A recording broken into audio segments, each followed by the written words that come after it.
Sikit-sikit semua orang salah. Mana ada kita pernah salah? Hari ni kita tak solat sebab apa? Mak kita tak ajar. Bila dah balik, mak engkau tak bertanggungjawab dengan dosa engkau. Faham tak?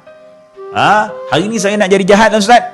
Hari ni malas lah. Saya dah rasa fed up dengan hidup ni. Sebab saya diceraikan, suami saya jahat, saya didera. Tuan-tuan, setiap kesalahan yang dilakukan tidak akan dipertanggungjawabkan kepada orang lain. Jangan kita jadi jahat disebabkan orang lain jahat dengan kita. Faham tak? Kita tak boleh meletakkan kesalahan itu kepada orang lain. Hari ni Ustaz, saya nak jadi jahat lah. Saya tak naklah buat baik. Sebab apa? Suami saya dera saya macam ni. Saya tak naklah sebab saya kecewa dengan orang tu. Tuan-tuan, kita akan menjadi orang yang dipertanggungjawabkan dengan apa yang berlaku kepada kita. Sampai bila nak nyalahkan orang? Faham? Tak berjaya hari ni nak salahkan mak ayah. Sebab tak hantar kita tuition dulu. Yang tak berjaya itu sebab kau sendiri. Bukan orang lain. Faham tak tuan-tuan? Semua orang boleh je. Walaupun mak dia tak hantar dia tuition, dia boleh berjaya. Mak ayah dia tak hantar dia pergi belajar pun boleh dia berjaya tuan-tuan.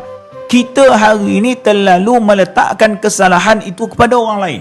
Sebab itu dekat akhirat besok, Allah dah tahu dah, engkau ni suka sangatlah menyalahkan orang, aku kunci mulut engkau, wa tukallimuna aydihim, yang berkata-kata ketika itu adalah tangan dan juga kaki mereka.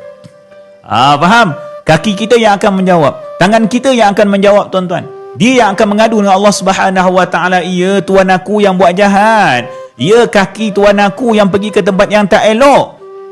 Kerana dia tahu kalau mulut dia tidak akan mengaku akan kesalahannya. Faham?